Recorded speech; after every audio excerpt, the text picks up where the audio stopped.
আপোনালোকক নমস্কাৰ বন্ধু বান্ধৱীসকল, মোৰ প্ৰথমটো মিনি ব্লগলৈ আপোনালোক সকলোকে স্বাগতম জনাইছোঁ। আজি আমি পৰিয়ালৰ তিনিজনী মিলি মন্দিৰলৈ গ'লোঁ। এয়া মন্দিৰলৈ চাকি ধূপ ধূনাখিনি এখন দোকানত সোমাই আমি কিনি ল'লোঁ।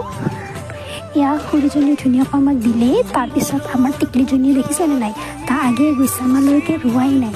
তাইৰ সেই হেঁপাহটো বৰ বেছি মন্দিৰলৈ যোৱা, বহু দিনৰ পৰা কৈ আছিল যাম বুলি, সেইকাৰণে গ'লোঁ। এয়া পূজাৰ সামগ্ৰী লৈ আমি মন্দিৰৰ ফালে আগবাঢ়িলোঁ। মন্দিৰটোৰ পৰিৱেশটো খুব ধুনীয়া, গৈ কিনে কিবা এটা বহুত ভাল লাগে, সেইকাৰণে আমি গ'লোঁ। আৰু আমি প্ৰায় গৈয়ে থাকোঁ এই মন্দিৰটোলৈ। আচলতে আমাৰ টিকলিজনীৰহে যাবলৈ বৰ হেঁপাহ। এয়া মই আৰু মোৰ টিকলিজনী মিলি চাকি বন্তিখিনি জ্বলাই ল'লোঁ। টিকলিজনীৰে সেৱা কৰিলে আমাৰ গুণুমাজনী। তাৰপিছত আমি ঘৰলৈ বুলি উভতি আহি গ'লোঁ। মোৰ ভিডিঅ'টো যদি চাই ভাল লাগিছে please like comment and share কৰিব আৰু মোক আশীৰ্বাদ কৰিব যাতে মই আগবাঢ়ি যাব পাৰোঁ। ধন্যবাদ।